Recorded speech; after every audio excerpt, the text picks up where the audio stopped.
Por favor, abra su Biblia en Mateo capítulo 24. Mateo 24, en el versículo 37.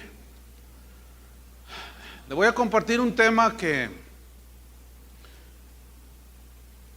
me impactó mucho en la semana. Dios lo puso en mi corazón y es muy posible que después desarrolle toda una serie, pero quiero dejar con ustedes este mensaje que se llama Como en los días de Noé. Así se llama, como en los días de Noé.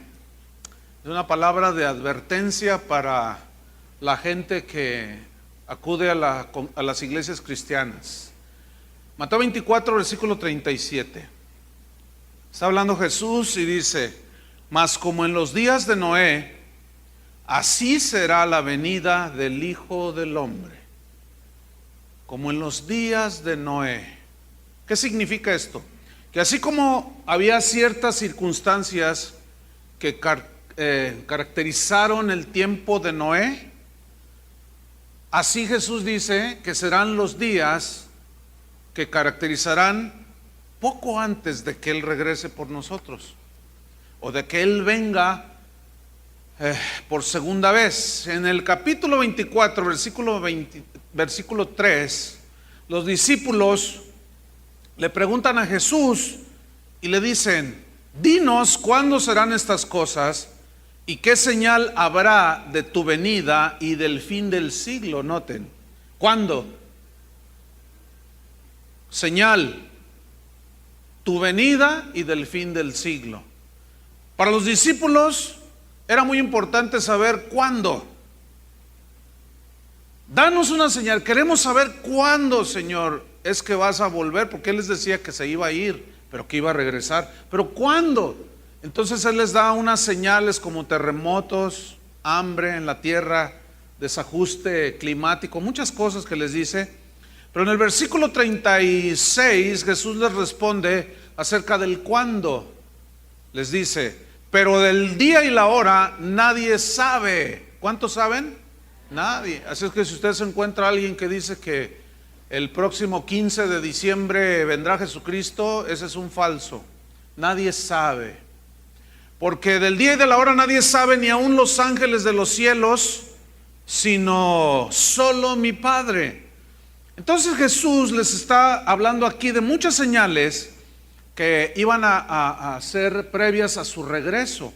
Pero la señal más clara a la que Jesús dijo que tuvieran cuidado es como en los días de Noé, así será la venida del Hijo del Hombre. Entonces, la única manera de saber cómo eran los días de Noé, cómo vivía la gente en los días de Noé, previos a la destrucción por medio del diluvio, es necesario pues ir al Génesis. Y en el capítulo 4, capítulo 5 y capítulo 6 encontramos por lo menos 8 características de los días de Noé, que vamos a poner mucha atención, porque estas 8 características, hay más, pero yo nada más voy a mencionarles 8. Son características que están hoy siendo muy obvias en la generación presente, lo cual me indica que la venida de Jesucristo está mucho más cerca de la que muchos cristianos piensan. Primer característica de los días de Noé que se está repitiendo y que vemos aquí en pleno siglo XXI es que habrá gente que profesa que conoce a Dios, gente que tiene religión pero no tiene convicción de pecado, que le hablan a Dios, oran a Dios, le dan a Dios, ofrendan a Dios, pero no tienen convicción de pecado. Hay maldad en sus corazones. Gente que decía que buscaba a Dios. Y vamos a ver en Génesis capítulo 4, en el versículo 3. Aconteció andando el tiempo que Caín trajo del fruto de la tierra una ofrenda a Jehová. Note, Caín no era ateo. Trajo una ofrenda, ¿a quién? A Dios. Ahora, versículo número 4. Y Abel, que era su hermano, trajo también de los primogénitos de sus ovejas de lo más gordo de ellas, pero note lo que viene a continuación. Y miró Jehová con agrado a Abel, o sea, la persona de Abel, y a su ofrenda. Lo miró con agrado, versículo 5. Pero no miró con agrado a Caín y a la ofrenda suya. ¿Por qué, hermanos? ¿Qué pasó aquí? ¿Que acaso Dios hace distinción entre los que le ofrendan a Él? ¿Saben por qué Dios rechazó la ofrenda de Caín? Porque la ofrenda de Caín era una ofrenda de legumbres, de frutos del campo. No era una ofrenda que estaba cubierta o bañada con la sangre de un animal inocente. La ofrenda de Abel fue una ofrenda de lo mejor del ganado. Se entiende que lo sacrificó y derramó sangre. Ahora, ¿por qué Dios aceptó una y rechazó la otra? Cuando Adán y Eva pecaron,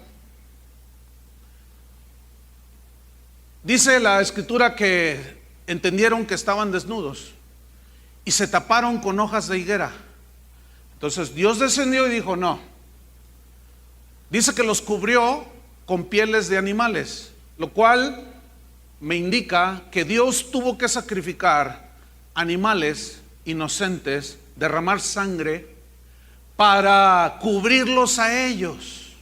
Y ahí ya estaba hablando acerca del Cordero de Dios que quita el pecado del mundo, que es Jesucristo. Entonces Caín quiso acercarse a Dios dándole una ofrenda sin él estar cubierto por la sangre de Cristo. ¿Entienden? No había fe que salva en el corazón de Caín. Ahora, note que se acercó a Dios y le dio una ofrenda. Bueno, esto caracterizó a la generación de Noé. Gente que decía que buscaba a Dios, que clamaba a Dios, que invocaba a Dios, que amaba a Dios, pero en realidad no eran convertidos a Dios. En realidad no confiaban en esa fe que justificó a Noé, la fe que salva. Déjeme decirle, exactamente así es como está la gente el día de hoy. El mundo no es ateo, hermano. Hay 25,000 religiones y no sé cuántas alrededor del mundo. Se dice que solamente el 2% de la población mundial es atea. El 2%. Entonces eso me habla de que el 98% dicen que se acercan a Dios. El asunto es este: cuando tú te acercas a Dios y le das una ofrenda de alabanza, oras a Dios, le das tu ofrenda en diezmos, qué sé yo, la pregunta es: ¿estás lavado con la sangre de Cristo? Porque el Señor rechaza la ofrenda de aquellos que van a las iglesias el día de hoy, le ofrendan a Dios, le cantan a Dios, le dan a Dios aún de su tiempo, etcétera, pero no están convertidos, no están lavados con la sangre de Cristo. Y Dios rechaza esa ofrenda. ¿Por qué? Porque nadie puede presentarse delante de Dios el Padre como está en la condición. Tiene que estar perdonado y limpio de sus pecados. Entonces Dios rechaza la ofrenda de Caín y acepta la ofrenda de Abel. Pero ¿qué sucede? Dice en el versículo 5: y se ensañó Caín en gran manera y decayó su semblante. Esta palabra se ensañó significa que se enojó, y decayó su semblante significa que cambió la expresión de su rostro cuando Dios le dijo: no recibo nada tuyo. ¿Pero por qué? ¿Por qué no lo recibes? Porque no reconoces tu pecado. Porque no, alguien que no reconoce su pecado no clama la sangre de Cristo. ¿Me explico? No necesita el sacrificio de Cristo y se tapa con sus hojas de higuera. Pero le presentan a Dios ofrenda. De eso está lleno el mundo. De eso está llena las iglesias, de gente que va a las iglesias cristianas y le ofrenda a Dios, le da a Dios, pero en realidad no son convertidos. No son gente que se ha arrepentido y sus pecados no han sido lavados con la sangre del Cordero. Muchos dicen: yo nací en un hogar cristiano. Eso no te hace cristiano. Yo oro, dicen otros. Pues también los testigos de Jehová oran, también los mormones oran, los budistas oran, meditan. El fariseo oraba, pero no era salvo. ¿Sabían que orar no te salva? Te salva arrepentirte y que tus pecados sean lavados con la sangre del Cordero. Entonces se enoja Caín y cambia las facciones de su rostro así. ¿Verdad que nos damos cuenta cuando alguien está enojado? Entonces dice versículo 6, entonces Jehová dijo a Caín, ¿por qué te has ensañado? O sea, ¿por qué te enojas de esa manera? ¿Y por qué ha decaído tu semblante? O sea, se enojó porque Dios no recibió su ofrenda, porque le dijo que era necesario que derramar sangre. Y a muchos, el día de hoy en las iglesias, les han quitado el evangelio de la cruz, el evangelio que salva, predicándoles otras cosas que no tienen que ver con eso. Hay muchas iglesias cuyos cantos han quitado frases como la sangre de Cristo, porque dicen, no, eso es muy sangriento, y como voy a tener una reunión de puros empresarios, eso es de mal gusto. Ay, que la sangre, que el ensangrentado el rostro de... Ay, no, mejor canten que Dios es amor. Sí, ¿cuál Dios? Y son puras ofrendas sin la sangre. ¿Están entendiendo? Entonces se enoja y dice en el versículo 7, si bien hiciereis, no serás enaltecido. O sea, si sigues el bien, pues vas a ser enaltecido, recompensado. Dice, y si no hiciereis bien, si haces el mal, el pecado está a la puerta. Significa que el pecado siempre está tocando las puertas de nuestro corazón. Pero luego dice, con todo esto, a ti será su deseo y tú te enseñorearás de él. O sea, significa lo siguiente, que en ti está el seguir a Dios o seguir en el pecado. Y tú te enseñoreas, lo dominas, lo controlas al pecado, o el pecado te controla a ti. Déjame decirte una cosa, el nacido de Dios es guiado por el Espíritu Santo, es dirigido y controlado por Dios. El no nacido de nuevo es controlado por el pecado. La Biblia dice, el que hace pecado, esclavo es del pecado. Entonces, si alguien como Caín va a una iglesia y le ofrece a Dios ofrenda y no está arrepentido, no está limpiado con la sangre de Cristo, Dios no recibe esa ofrenda. ¿Por qué? Porque estás confiando, estás diciendo que tú no necesitas la sangre de Cristo. Entonces Dios rechaza esa ofrenda. Pero cuando escuchas el mensaje de la cruz, la gente se enoja. No quieren saber de eso, porque es el mensaje que los confronta. Dice el versículo 8, y dijo Caín a su hermano Abel, salgamos al campo, y aconteció que estando ellos en el campo, Caín se levantó contra su hermano Abel y lo mató. Este es el registro del primer homicidio en la historia de la humanidad. ¿Qué hizo Caín con su hermano? Lo mató. Ahora, ¿por qué lo mató? ¿Por qué será su naturaleza? De un asesino, de alguien que no conoce a Dios. ¿Sabes que yo tengo documentado que actualmente hay pastores en algunos países de Latinoamérica que están siendo agredidos por cristianos? Por ejemplo, tengo documentado un pastor que fue agredido por unos seguidores del G12. Lo agredieron físicamente, lo golpearon, casi lo matan al pastor simplemente porque no cree en el sistema G12. Tú dices, ¿qué? Pregunto, ¿son nacidos de nuevo esos? Por supuesto que no. ¿Cómo es posible que esté sucediendo eso? Ahora resulta que por cuestión, fíjate, por cuestión de tipo religioso, siempre ha habido asesinatos, ¿sí o no? Las cruzadas en la Edad Media, actualmente en muchos países, los descendientes del linaje de Caín asesinando a aquellos que son seguidores de Dios, de Jesús. ¿Y qué Jesús no nos advirtió acerca de eso?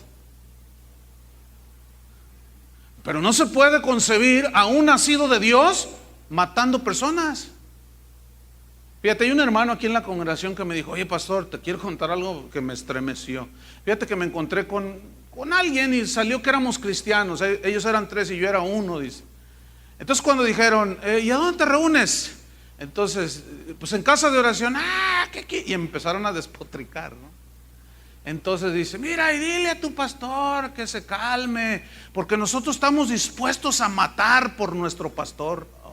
Ay, qué celo, a matar por su pastor. Pregunto, ¿serán hijos de Dios esos? Son hijos de Caín. Ve, ahora, haz memoria si habías oído algo como lo que te estoy narrando ahorita. No. Lo estamos viviendo en pleno siglo XXI de una manera conmovedora.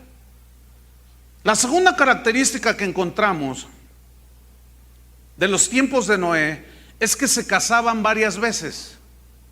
Fíjate, en Génesis 4:19 dice así: y Lamec tomó para sí 2 mujeres. El nombre de la una fue Ada y el nombre de la otra Sila. 2 mujeres. Bien, ¿qué pasó allí? Jesucristo en el Evangelio de Mateo dijo que al principio, cuando le preguntaron del divorcio, dijo: al principio no fue así. Al principio varón y hembra los creó Dios. Y dijo Dios: no sean más 2, sino uno solo. Así lo hizo Dios desde el principio. Dice: pero el que se divorcia y se casa con otra comete adulterio. Y el que se casa con la divorciada comete adulterio, salvo por causa de fornicación, dijo. O sea, de infidelidad. Ahora, aquí está hablando, el contexto que le dicen a Jesús es acerca del divorcio. Pero ese es el registro del primer bígamo en la historia de la humanidad. Ahora, Lamec descendía de Adán. Estamos en los tiempos de Adán y cuando llegó al tiempo de Noé, antes del diluvio. Bueno, ellos aprendieron de Adán y Eva la monogamía, es decir, una sola esposa. Pero Lamec, fíjense cómo se fueron los hombres corrompiendo. Lamec dijo: no, pues a mí no me interesa eso de yo agarro 2, puedo con 2 y con más. Bueno, esa es una señal de los últimos tiempos. Nunca como hoy, hermanos, el divorcio ha tocado las puertas de infinidad de hogares que han sido destruidos. Si yo les preguntara a ustedes, ¿cuántos tienen un familiar, un conocido, un vecino que ustedes saben que se ha divorciado y levantaron la mano? A ver, levanten la mano, los que volteen a sus lados. Casi todos.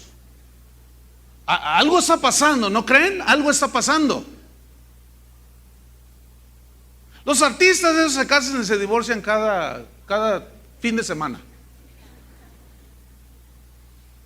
El mundo está en ese constante. Los jóvenes de hoy ya no creen en el matrimonio, mejor se juntan. Si funciona, bueno, y si no, pues ni modo. Y así no tenemos que andarnos metiéndonos en eso. El asunto es que es tanto lo que estamos viendo que ya nos empezamos a acostumbrar a verlo. Pero de tal manera, escúchenme bien, que ese espíritu ya entró a la iglesia, hermanos. Déjenme contarles algo. Hace 6 años aproximadamente, Toño Ortiz, que acaba de dar los anuncios hace un rato, me dijo: Chuy, te voy a hacer una observación muy interesante. Dice: fíjate, en 20 años que tiene la congregación, ahorita tenemos 26 años que se empezó esta iglesia. En 20 años que tiene la congregación, dice, ¿habías notado, me pregunta a mí, que casi está en 0 el porcentaje de matrimonios de la congregación que se divorcian? Yo le dije: no me había puesto a analizar eso. Casi no hay, Chuy, estamos prácticamente en ceros. Pero escúcheme bien, de 6 años para acá ya perdimos la cuenta. Ya perdimos la cuenta. Eso me está hablando a mí de algo muy grave, por un lado, y por otro, que Cristo ya viene. Hoy se paran pastores en los púlpitos y dicen: hermanos, queremos anunciarles públicamente nuestro divorcio. Me divorcio de mi esposa porque pues no nos entendimos, y pues ella va a agarrar su asunto, yo me agarro el mío, y así como si nada. Ahora, estoy convencido de que muchos de los que están aquí, o algunos de los que están aquí, vienen del mundo, de una vida del mundo. Algunos ya traen en su haber 4 o 5 matrimonios, otros 2, algunos 1 solo, algunos ninguno, pero es muy probable que algunos de ustedes hayan llegado a los pies de Cristo así. Ahora, ¿qué sucede cuando alguien llega a los pies de Cristo, se arrepiente de sus pecados, se convierte a Dios, cambia su vida? Bueno, la Biblia dice que todos sus pecados han sido perdonados, borrados. Es decir, tu pasado, las cosas viejas pasaron, ahora son hechas nuevas todas las cosas. El que está en Cristo nueva criatura es. Ahora, en este momento les digo algo: si dices que eres cristiano, ya párenle ya. Es inconcebible que gente que viene a las iglesias por cualquier tontería pidan el divorcio. Tengo datos documentados, hermanos. No hablo nada más hacia la ligera, analizo todo bien, tener las suficientes bases. Obviamente no puedo sacar todo, no termino. Tengo documentado, hermanos, de gente que me ha escrito correos y me dicen: pastor, ¿qué hago? Yo no estoy de acuerdo. Por ejemplo, un hombre me escribió, me dijo: yo no estoy de acuerdo con que mi iglesia haya entrado en el G12, porque yo veo que se están saliendo de la palabra de Dios. Dice: pero ahora resulta que mi esposa me pidió el divorcio. Y cuando yo le dije: ¿y por qué razón? Porque el pastor me dijo: tu esposo no comulga con el G12, divórcialo, Dios te va a dar otro hombre. ¿Verdad que se queda uno helado? Así tan fácil, hermanos. Esa es una señal de los días de Noé. Es increíble, hermanos. Ya perdimos la cuenta de gente que nosotros aún hemos casado, que se han divorciado. Es lamentable. Pero nada más me está diciendo una cosa: que son como en los días de Noé. Y ese espíritu ya entró en la iglesia. Mateo 24, versículo 38. Mateo 24, 38. Aquí lo dice Jesús, fíjate: porque como en los días antes del diluvio estaban comiendo y bebiendo, aquí está, casándose y dando en casamiento, hasta el día en que no entró en el arca, versículo 39, y no entendieron hasta que vino el diluvio y se los llevó a todos. Así será también la venida del Hijo del Hombre. ¿Qué dice aquí? ¿Leyeron bien? Casándose y dándose en casamiento. En el griego esa frase significa múltiples casamientos. Como si nada, se casaban, se divorciaban. Hermanos, escuchen bien, los que formamos esta congregación. Si eres hijo de Dios, si eres nacida de nuevo, si eres nacido de nuevo, tienes problemas con tu esposa, tienes a Cristo, ¿no es cierto? ¿Los puedes solucionar, sí o no? No es de Dios el divorcio, hermanos. Así es que párenle. Pero si no le paran, pues para mí va a ser muy evidente: no son hijos de Dios. Así de simple. Pero es que no sabe la bruja que me tocó. Cálmate, brujo. Tú la escogiste, ¿no? Entonces no me salgas con que conocí a una que siento que es de Dios, que sí es. Eres un no nacido de nuevo si piensas así.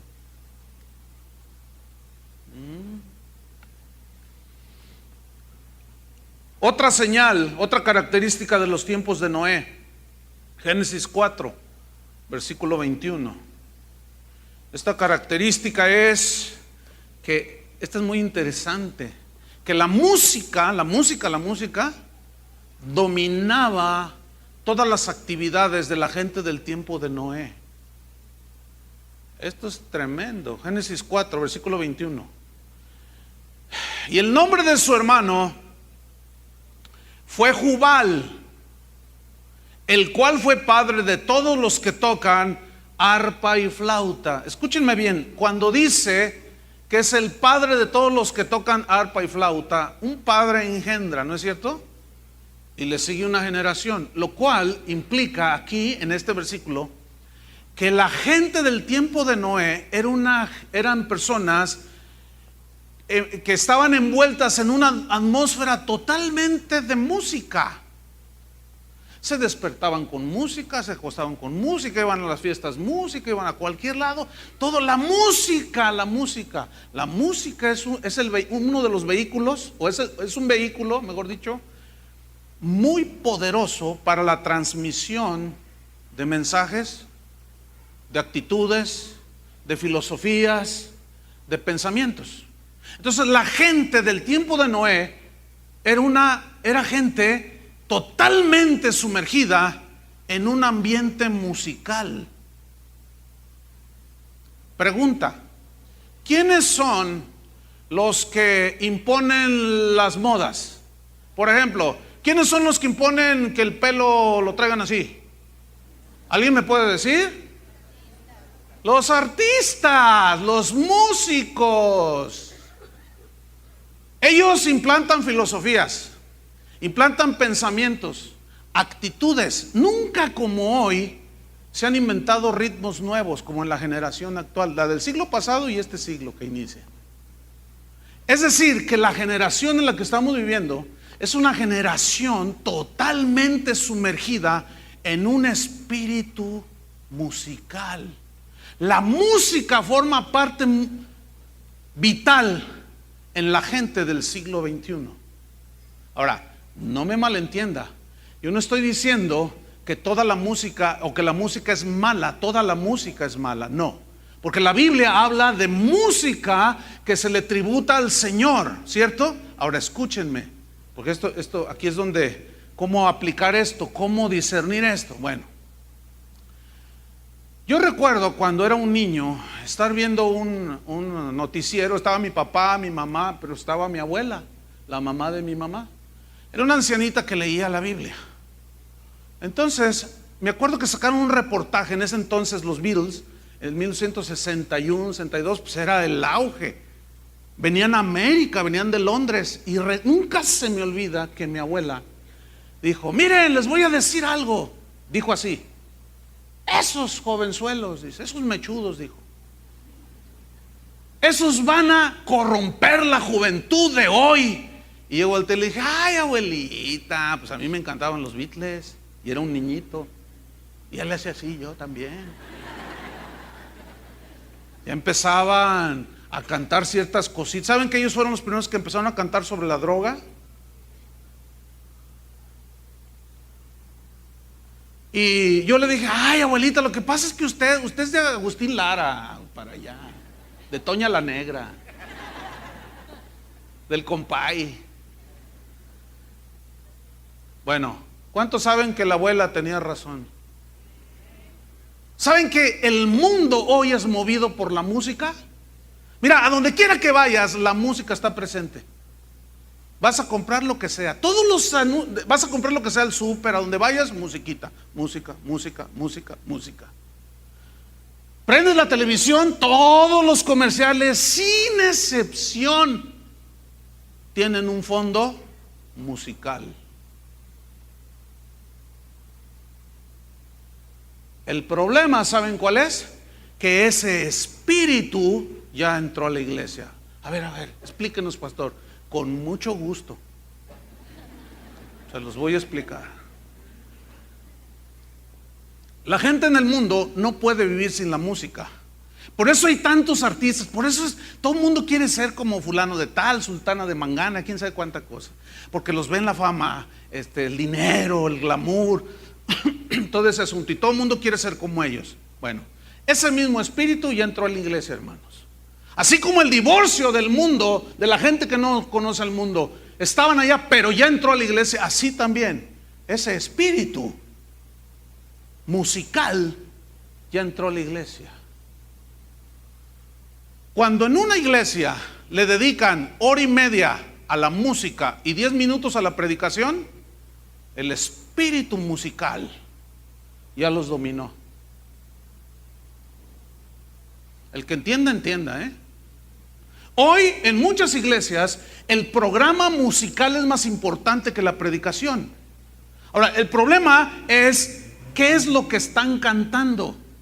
Fíjate, tú dime si una canción como esta, ven, acércate a Él, dale tu corazón, ¿eso es para Dios o para la gente?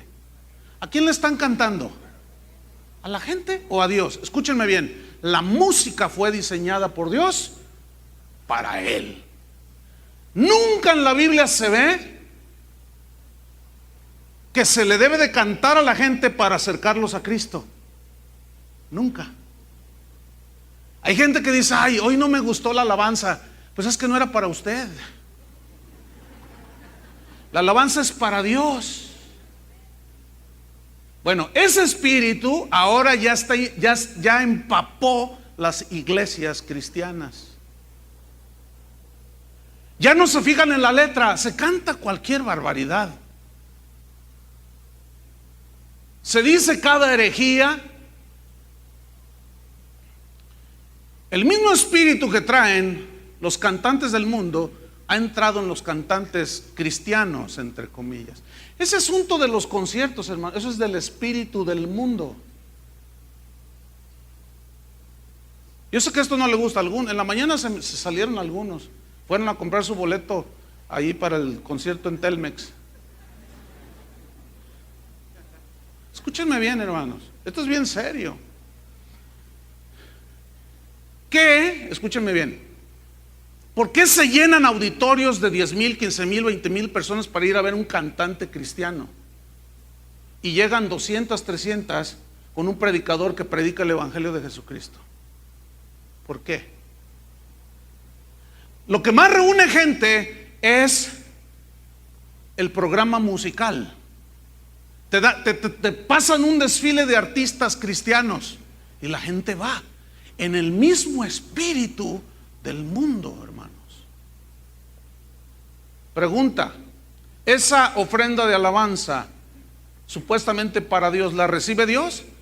Miren, la gente que es atraída por esos medios no nace de nuevo. Y luego les cantan cosas tan más lights, tan más ligeras, tan más simplonas, que a veces el que está cantando diluye tanto el mensaje porque hay que acomodarse a la cultura presente. Entonces, ahí está un hombre cantando en una guitarra, ¿verdad?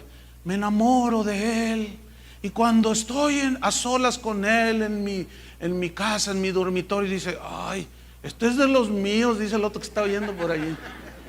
Porque nunca dijo Dios, nunca dijo Jesús, nunca dijo nada. Estaba viendo un video el otro día en el internet que alguien me pasó, me dijo, mire pastor, vea esto, y está una cantante cristiana cantando y atrás tenía un coro de bailarinas casi en bikini, en shortcitos. ¿Cuántos han visto ese video? Algunos. ¡Increíble! Eso es un concierto cristiano. Al rato les van a poner un tubo allí, no, pues eso va a jalar más. Y ahí va a estar la hermana alrededor del tubo retorciéndose. ¿Cómo no va a jalar gente eso, hermanos? ¿Qué no es el espíritu del mundo? Mire, el que está ciego, no hay peor condición que estar ciego y no querer ver. Algunos se ofenden por sacar a la luz estas cosas. Pero hermanos, Jesús lo dijo claramente, estas señales serán como en los días de Noé. Entonces ahí hay una sabiduría y una palabra de Dios que necesitamos escarbar. cómo eran los días de Noé, para entonces yo darme cuenta cuándo vienes, Jesús. Ahí está, hermanos. Amós capítulo 5, versículo 23. Este es un profeta así un poco, tiene poquitas páginas. Está de Mateo, está unas cuantas páginas atrás. Está Miqueas, y llegamos a Amós. Vean qué versículo, Ahora,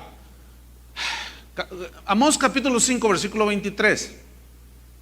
Aquí hay una queja, pongan atención, mientras buscan el versículo, de parte de Dios. Hay un rechazo de parte de Dios hacia algunos músicos, algunos que cantaban a Dios. ¿Ya lo tienen? Vamos a leer Amós 4, ¿o qué dije? 5, versículo 23. Dice así: quita de mí la multitud de tus cantares, pues no escucharé las salmodias de tus instrumentos. ¿Qué? Sí, lo que están leyendo. ¿Por qué Dios les dijo, quita tus instrumentos, cállate la boca, guarda tu guitarra, no me interesan tus cantos? ¿Por qué? Porque esa gente que le cantaba a Dios, que le daba a Dios alabanza y le daban sus salmos y sus cánticos con instrumentos y todo, era gente que no estaba cubierta con la sangre de Cristo, que vivían doble vida, que había hipocresía, gente que se acercaba a Dios, pero que sus caminos eran torcidos. Noten el versículo que sigue. Dice: pero corre el juicio como las aguas y la justicia como impetuoso arroyo. Lo que corría de sus vidas era pura corrupción, hermanos. Entonces Dios dijo: no escucho tus cantos, cállate la boca. Déjame decirle, hermanos, que la iglesia de hoy se caracteriza por eso, hermano. La gente, mucha gente en las iglesias que va a esos conciertos, no son nacidos de Dios. Si supieran que muchos músicos de esos, al terminar los conciertos, se van a ver películas pornográficas, se van a fornicar con las fans. Uno de esos famosos fue encontrado en un camerino con una supuesta fan cristiana, fornicando con ella en el camerino.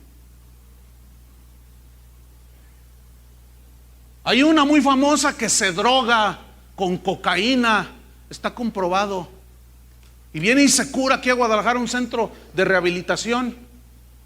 Y viera qué conciertos tan llenos del Espíritu Santo. Mira qué conciertos tan llenos de gente. Y todos, ay, alabanzas al Señor. Quita tus instrumentos y tu voz, guárdala porque no la escucho.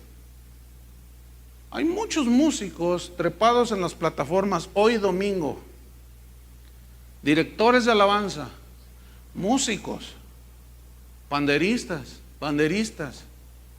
futbolistas, de todo, que están trepados en los púlpitos y están en fornicación, fornican. Yo estoy convencido que en muchos lugares donde tal vez hasta orquestas haya, solamente se oiga un violín. Dios nada más escucha un violín.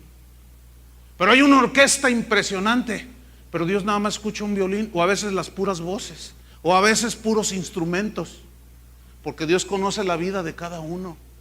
Y déjenme decirles, hermano, los pastores están tolerando eso.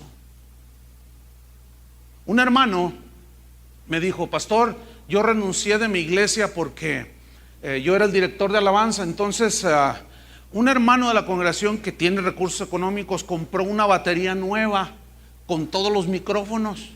Entonces le dijo al pastor: con la única condición de que mi hijo toque la batería.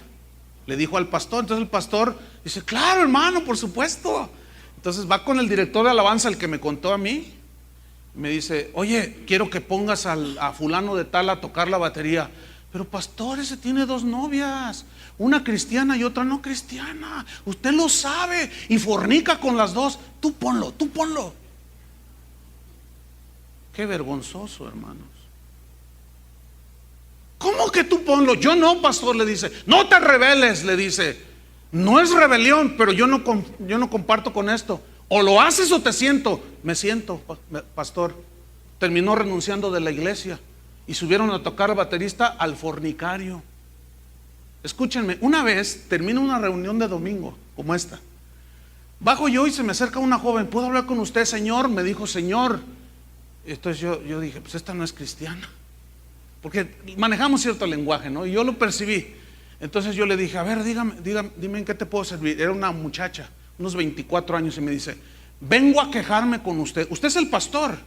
Le digo, sí, vengo a quejarme con usted, porque un miembro de esta congregación, dice, nos hicimos novios y vengo a decirle que me engaña con otra.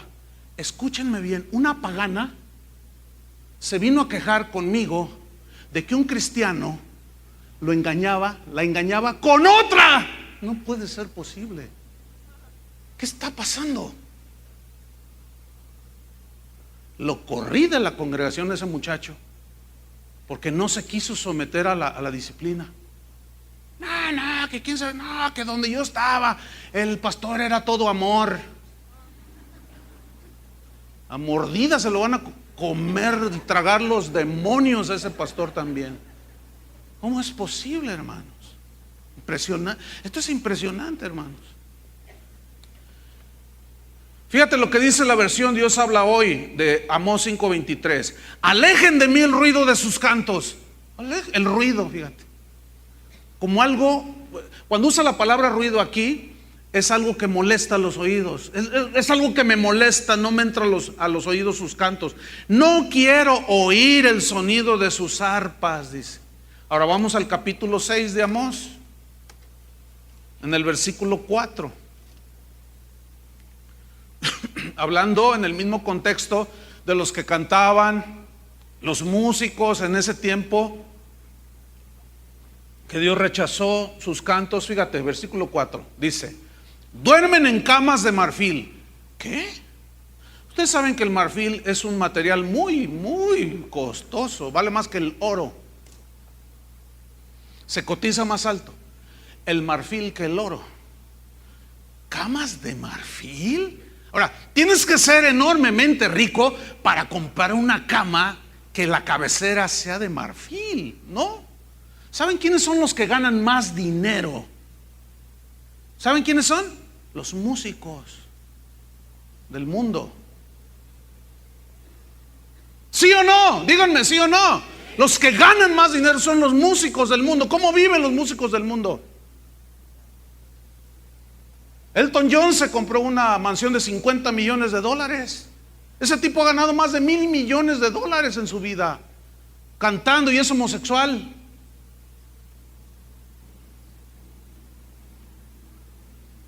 Un derroche impresionante. Escúchenme bien, ese espíritu se ha metido en los músicos de Dios.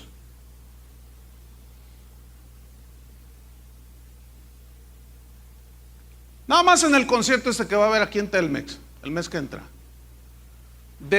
mira, en hora y media que dura el concierto, ese cantante se va a llevar así suavemente, así bajita la mano, no menos de $20,000 para él solito. $200,000 por hora y media, pero es para la gloria de Dios. Qué vergonzoso, hermanos. A mí me consta, hay músicos cristianos, entre comillas les pongo yo, que tienen colección de teclados. Es una lujuria eso de la carne. Hasta 50 teclados. Es que todo es para darle la excelencia a Dios, dicen ellos. Conozco otro que tiene colección de BMW, los autos BMW, 12, 15 ahí en su cochera, donde vive en Houston. Impresionante, hermanos. Millones de pesos. Ahora, ¿a quién se los quitan?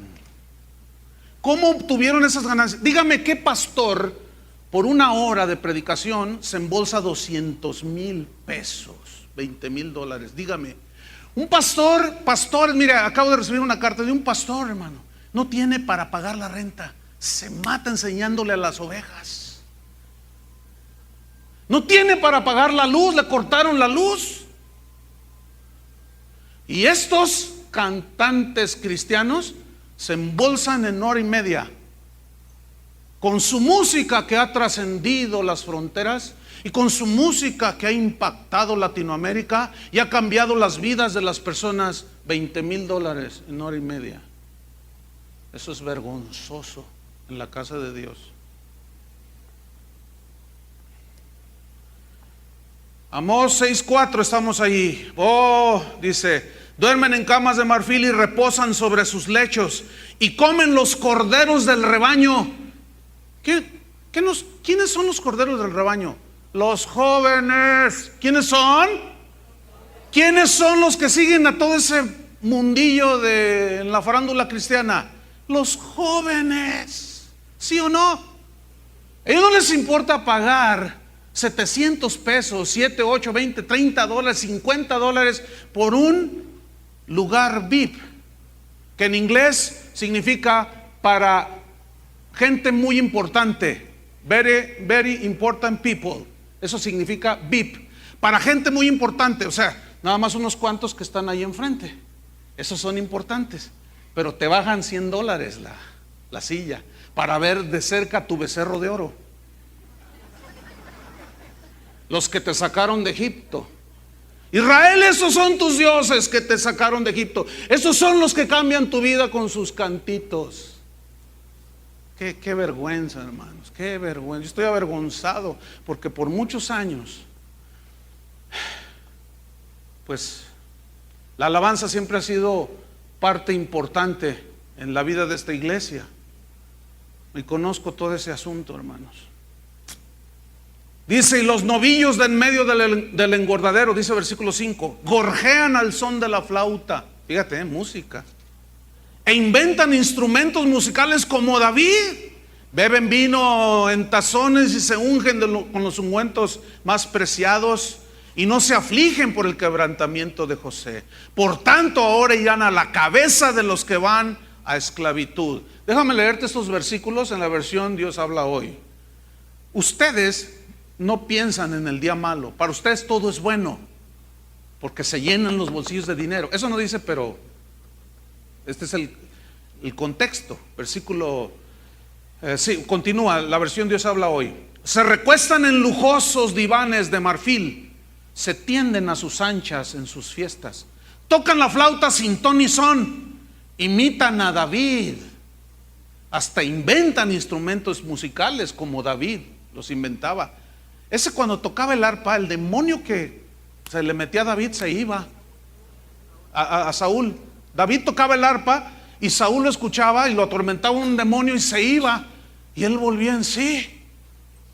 Hoy, los músicos de hoy esclavizan a la gente a comprar sus discos y ni el diablo se les sale.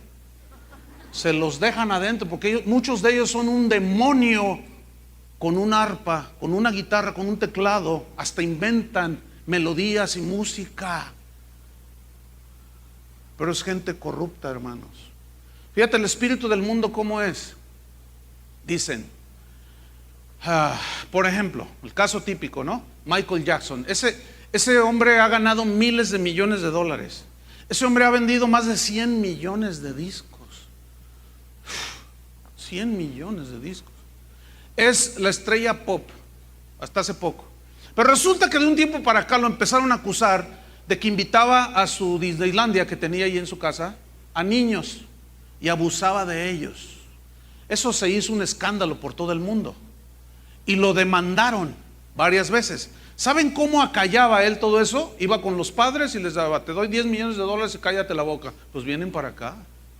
Entonces él siempre salió libre, pero todo el mundo sabe que es culpable. Bueno, sus fans, los seguidores de este cantante, dicen: a mí no me importa si él es un violador, a mí no me importa que él haga lo que quiera de su vida privada, eso no me importa a mí. A mí su arte me fascina, a mí sus cantos, sus bailes me enloquecen. A mí ¿qué me importa? Que viole niños, que sea homosexual, que sea un pederasta, a mí ¿qué me importa? Yo lo que quiero, sus discos, su música. Escúchenme bien, ya dejen de reír, escúchenme bien, porque viene lo serio.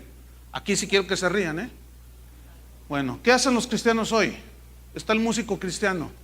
Algunos me consta que viven doble vidas, porque yo mismo he hablado con algunos.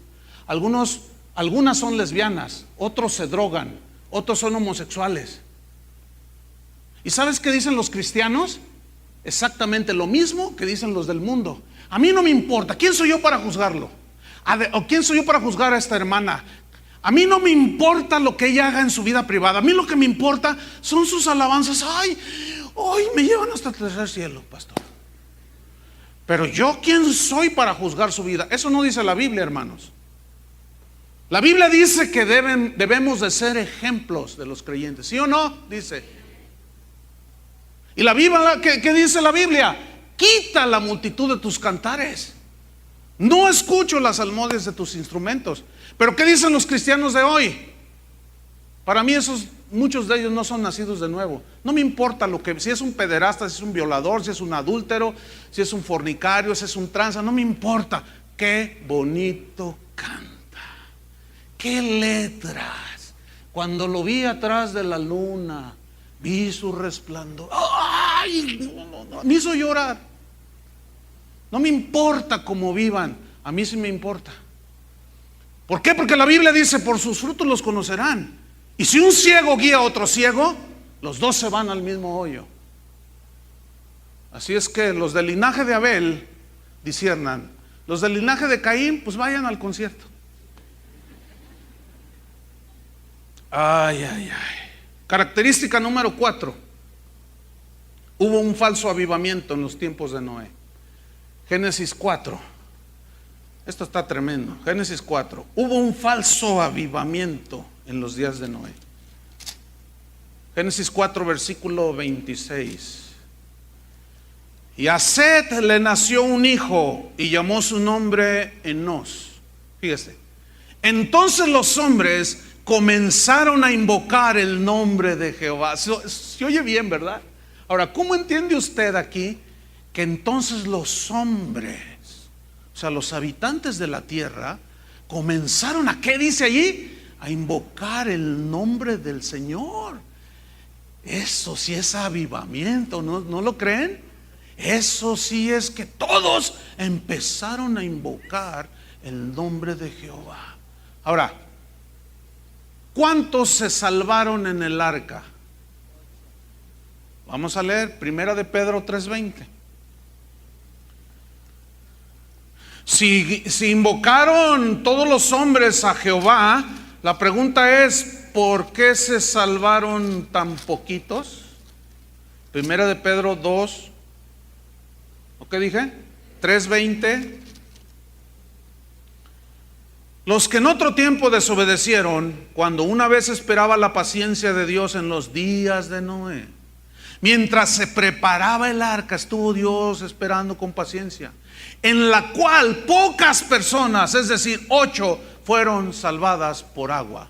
Pregunta: si todos los hombres, dice aquí, invocaron el nombre de Jehová, ¿por qué solamente 8 se salvaron? ¿Ah? Porque no eran convertidos a Dios. ¿Entienden? Era un falso avivamiento. ¿Saben qué es lo que está sucediendo hoy? Lo mismo.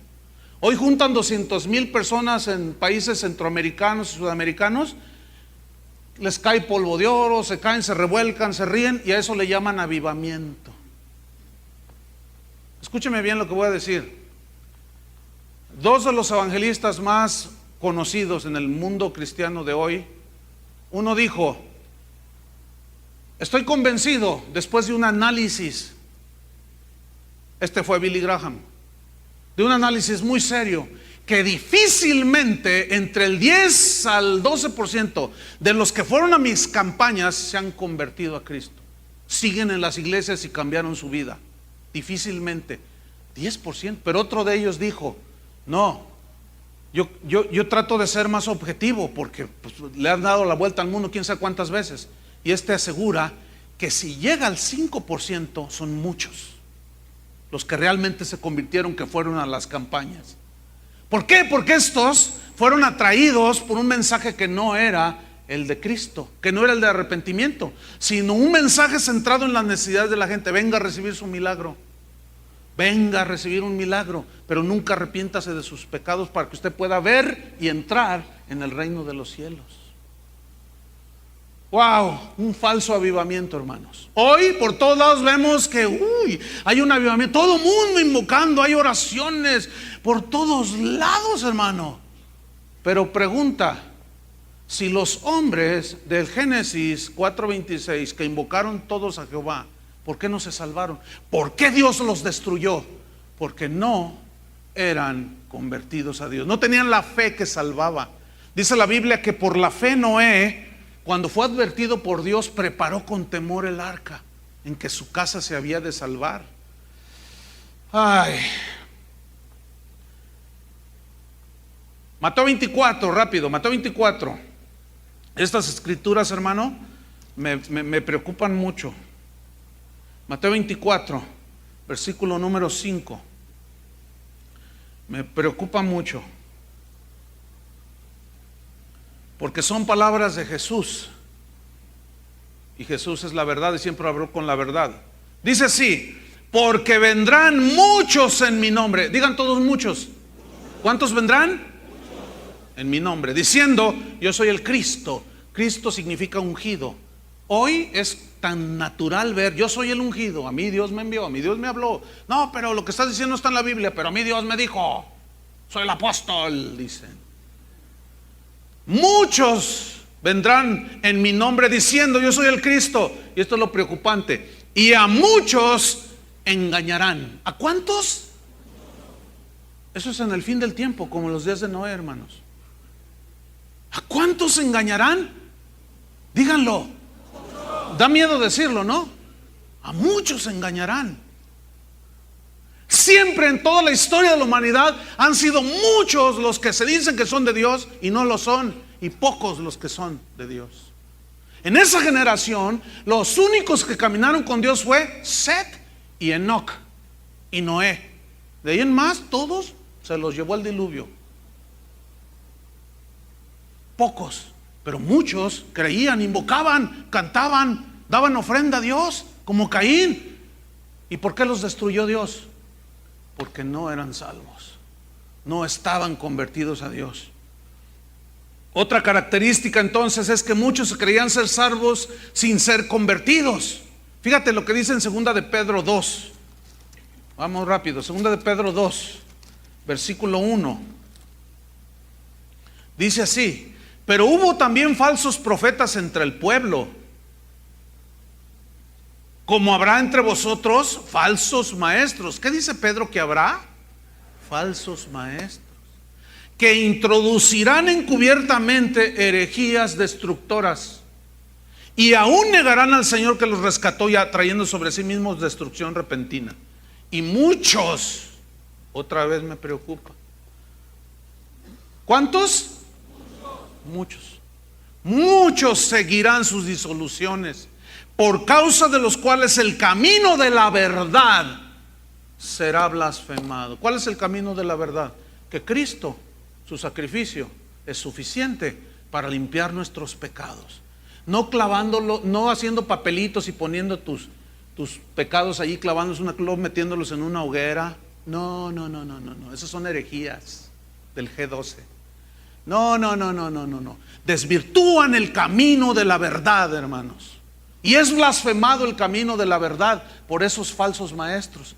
Dice versículo 3: y por avaricia harán mercadería de vosotros. ¿Por qué? Por avaricia. Más claro no puede ser, hermanos. Los del linaje de Abel entienden perfectamente esto. Los de Caín están así, como él, enojado así, con su rostro desencajado. ¿Qué está diciendo este? ¿Qué se cree? ¿Qué se cree? Nada. Fíjate. Con palabras fingidas, sobre los tales ya de largo tiempo la condenación no se tarda y su perdición no se duerme. Escuchen el versículo 4 con mucha atención. Porque si Dios no perdonó a los ángeles que pecaron, sino que arrojándolos al infierno los entregó a prisiones de oscuridad para ser reservados al juicio, y si no perdonó al mundo antiguo, ¿qué crees? ¿Quién crees que eres tú para que a ti sí te dé entrada sin Cristo al cielo. ¿Ah? Si no perdonó al mundo antiguo, sino que guardó a Noé, ¿qué hizo? Guardó a Noé. ¿Por qué? Porque ese sí tenía la fe que salvaba. ¿Entendieron? Y los otros no. Los otros se creían salvos porque invocaban el nombre de Jehová, pero nunca entraron en el arca que los iba a salvar del juicio. ¿Saben quién es el único que nos salva de la ira de Dios, del juicio de Dios? Cristo. ¿Estás en el arca? ¿Qué es Cristo? ¿O estás afuera? ¿Crees que eres salvo? Entonces debes de estar adentro. ¿Y qué si llega el juicio y te arrastra y te aplasta como una mosca? No estabas en Cristo. Pero miren, cada uno de nosotros sabe cómo está su vida. No os hagáis, dice el Señor. No os hagáis. Número 6, rápido. Había mucha violencia. Esa es otra característica. Génesis 6, versículo 11. Mucha violencia. 6:11. Y se corrompió la tierra delante de Dios y estaba la tierra llena de violencia. Bueno, ¿qué no invocaban a Jehová? Pues entonces, ¿cómo es que estaban llena de violencia? Versículo número 12. Y miró Dios la tierra, y aquí que estaba corrompida, porque toda carne había corrompido su camino sobre la tierra. A ver, espérame, pastor, ¿qué no acabamos de leer en Génesis 4:26? Que la gente invocaba el nombre de Jehová, todos. Entonces, ¿cómo es que se corrompieron? Porque nunca fueron convertidos ni nacidos de Dios. Nunca se arrepintieron de sus pecados, y como Caín ofrendaban a Dios ofrendas que no estaban bañadas con la sangre de Cristo.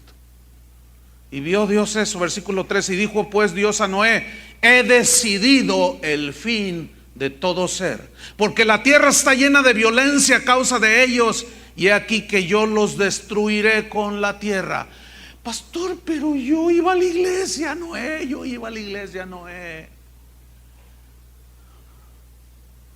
Violentos. ¿Cómo está el mundo de hoy? Lleno de violencia, hermanos. Miren, en Ciudad Juárez, hace como 20 años, 25 años, un pastor dijo que iba a atar el espíritu, el demonio del narcotráfico y de violencia. Imagínense si no lo hubiera atado. ¿Cómo estaría ahorita Ciudad Juárez? Bueno, escúchenme bien. Ciudad Juárez es la ciudad más violenta, así individualmente, del mundo. ¿Oyó eso? Y muchos cristianos de allí de Juárez que se jactan que tienen las iglesias más poderosas en Dios, y es la ciudad más violenta del mundo. Pregunto, nada más. Y algunos países centroamericanos, sudamericanos, que se jactan de tener el 30-40% de habitantes cristianos. Pregunto, si son cristianos, ¿por qué sigue la violencia? ¿Qué no se entiende que si el 30% de habitantes de una ciudad, 40% de una ciudad se convierten a Cristo, no deberían de cerrar los antros? ¿No debería de haber menos asesinatos? ¿No debería de haber menos droga? ¿Sí o no? ¿Por qué no solo persistió, sino que se ha multiplicado? ¿Saben por qué? Porque muchos de ellos no son convertidos. Creen que lo son porque van a una iglesia y levantaron el dedito: yo quiero ser cristiano, dijeron. Y alguien les dijo: repite esta oración: Padre, en el nombre de Jesús, me abrazo de tu amor, ya creen que son cristianos. Mentira, los han engañado. Una oración así no salva a nadie, hermanos. Creen que son salvos. Mucha violencia. Pero dejemos Ciudad Juárez, vámonos un poquito más abajo. Culiacán. Hasta la cabeza les cortan. Pero dejemos Culiacán, vámonos aquí a Tlajomulco. Bueno, dejamos Tlajomulco, aquí en la ciudad. ¿Cuándo? Díganme. ¿Recuerdan que un matrimonio se pelea? Ella se enoja, agarra un cuchillo y mata a sus 2 niñas. Otro matrimonio se divorcia, quiere el hijo. No, que yo me quedo con él, no, que yo, y se pelean por el hijo. Entonces el padre lo secuestra y dice: pues ninguno de los dos. Agarra una bolsa de plástico y lo asfixia. Mata a su hijo. Esto aquí en la ciudad de Guadalajara. Por favor, gente del linaje de Abel, entiendan los tiempos. A los otros síganle con su Caín. Para ellos no es el mensaje. es para apercibir a los del linaje de Abel, que pronto está la venida del Señor. Mucha violencia. Finalmente, muy pocos convertidos en el tiempo de Noé. Ya vimos 1 Pedro 3:20 que solo 8 se salvaron. Pero vean estas escrituras de Jesús. Mateo 7, vamos rápido. Mateo 7.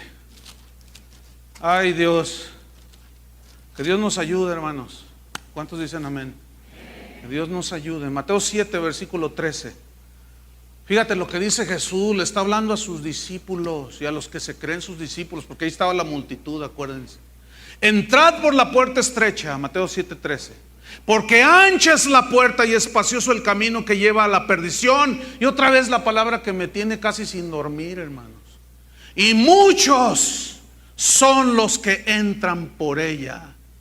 Un pastor el viernes pasado me dijo: ¿qué crees, Chuy? Hablé con un pastor, le dije: ¿tú andas haciendo eso? ¿Qué anda haciendo ese pastor? Terminan su reunión domingo en la tarde y se van a un antro, fuman, toman, bailan, cuentan chistecitos así. Dice: ¿qué tiene? Pues yo soy el pastor y voy y lo superviso allí al antro. Esto es aquí en Guadalajara, hermanos. Pues así, ¿quién no quiere ser cristiano? Pero ellos ignoran, ellos piensan que son salvos. Porque ancha es la puerta, espacioso es el camino que lleva a la perdición, y muchos son los que caminan y entran por esa puerta. Versículo 14, porque estrecha es la puerta y angosto el camino que lleva a la vida, y pocos son los que la hallan. ¿Cuántos? Pocos. Ayer cuando terminé, una señora se me acercó, yo la vi que estaba ahí parada, llorando.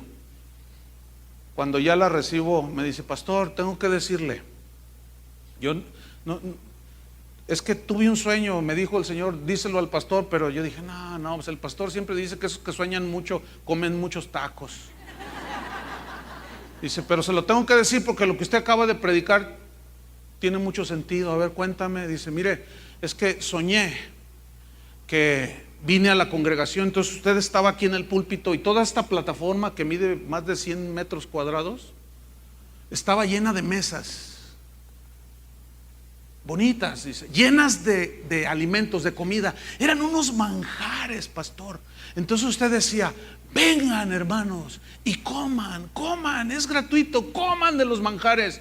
Dice: entonces yo me acerqué para comer, pero cuando volteo a ver a los demás, había bien poquitos en la congregación. Ay, hermano, esto a mí me tiene casi sin sueño. Difícilmente hay cosas que me quitan el sueño, pero ahora sí como que, quién sabe, no sé, pero estoy muy preocupado, hermanos. No sé, tal vez me voy a ir como aquel pastor que dijo: el 50% de la congregación creo que es salva, los demás quién sabe. ¿Por qué? Porque vienen, cantan, ofrendan, diezman, oran, pero cuando salen allá, tú sabes cómo vives.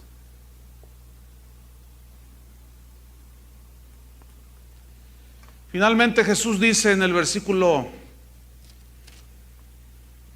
21: no todo el que me dice Señor, Señor. Ahí está otra vez. No todo el que me dice Señor, Señor entrará en el reino de los cielos, sino el que hace la voluntad de mi Padre que está en los cielos. ¿Han oído eso de ay, nuestro Señor? ¿Lo han oído? Dios nuestro Señor. Usted estaba viendo una entrevista, estaba en el noticiero, ya ven que luego sacan el tiempo de los artistas y todo. Están entrevistando a un artista muy famoso y está él en su dormitorio. Entonces la cámara pues ve lo que hay detrás y se ve que había unas mujeres desnudas, se ve hacia lo lejos, se palpa perfectamente. Pero junto a una foto de una mujer desnuda estaba una imagen de la Virgen María. No, pues alabado sea su nombre, ¿no? Así es el mundo, así es la gente. Algunos de ustedes traen un pececito atrás en el carro, o ven a un auto que lleva un pececito y dicen: mira, ahí va un cristiano. ¿Qué? ¿Ahí va un qué? Ahí va un carro con un pescado. ¿Cómo sabes que es cristiano? ¿O a poco crees que porque usaste el pececito ya eres cristiano? Es una piraña la que traes ahí. Y ya creen que ya eso nos hace cristianos. No, hermanos. Muchos me dirán en aquel día: Señor, Señor, no profetizamos en tu nombre. Así dice el Señor. Todo está bien, prosperidad para tu vida. Sí, espérate. Y en tu nombre echamos fuera demonios. Y en tu nombre hicimos milagros. Entonces les declaré: nunca os conocí, apartaos de mí, hacedores de maldad. ¿Qué les dirá? Nunca los conocí. Y el último es que la gente del tiempo de Noé rechazó la predicación de Noé. Rechazó el mensaje de Noé que los confrontaba. En 2 de Pedro, capítulo 2, versículo 5, ahí habla que solo se salvaron 8 personas y que Noé era un pregonero de justicia.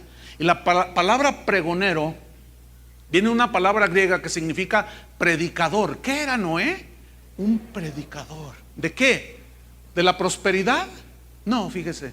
¿Del positivismo? No. ¿De la confesión positiva? Menos. ¿Promotor del G12? No, hombre, ¿qué le pasa? Predicaba la palabra de Dios, hermanos. ¿Y qué hizo la gente? Lo rechazó. La prueba está en que solo 8 se salvaron. Ahora, la Biblia dice que Noé duró 120 años construyendo el arca. Lo cual significa que, bueno, él la estaba construyendo donde no había ríos, lagos, mares, no había. Entonces, cuando él empezó a cortar y a lijar, le decían: oye, no, ¿qué estás haciendo? Un arca. Un arca, pues aquí ni agua hay, ni siquiera llueve, porque todavía no llovía como ahora lo conocemos, sino que dice la Biblia en Génesis que había un vapor que regaba toda la tierra, salía de la superficie. Entonces decían: no, me estás loco, Noé, ¿cómo un arca? Sí, miren, porque Dios va a destruir, porque tu maldad, les decía. ¿Cuántas veces te has casado? 7, pero ¿qué tiene? Eso es normal. ¿Y tú, homosexual? ¿Por qué te acuestas con ese hombre? Pregonero de justicia, de lo recto, de lo justo, que reprendía el pecado. ¿Y a ti qué te importa? Eso es normal, es amor, mira, nos amamos, ven mi vida. Y tú, mujer, y tú, joven, y tú, y les predicaba el evangelio. ¿Qué hicieron? Rechazaron, hermanos, la palabra del profeta y del predicador Noé. Esa es otra distinción del tiempo de hoy, hermano. Este mensaje no gusta, no les gusta, lo rechazan. Yo, mire, ya sé, llegando a mi casa, si abro mi computadora, yo recibo más de 1000 correos al mes. Apenas le pongo ahí y así, mire, impresionante. Por cierto, eso es de que Pancho Pistolas quiere ser tu amigo. No me manden esas cosas, me desesperan. No me los manden, por favor, porque me voy a volver violento. Me va a salir locaín. Y ya hasta se me olvidó lo que les iba a decir. De los correos. Mira, hermano, es impresionante todo lo que recibo ahí, en esos correos. Pero yo sé que después de llegando, en cuanto los abran, meten a mi abuelita, meten a mi mamá, meten hasta el perro que tengo. Y que tú eres un quién sabe qué, que está. Linaje de Caín. Cainistas, espero su correo. Pónganse de pie. Vamos a orar. Vamos a pedirle a Dios que tenga misericordia.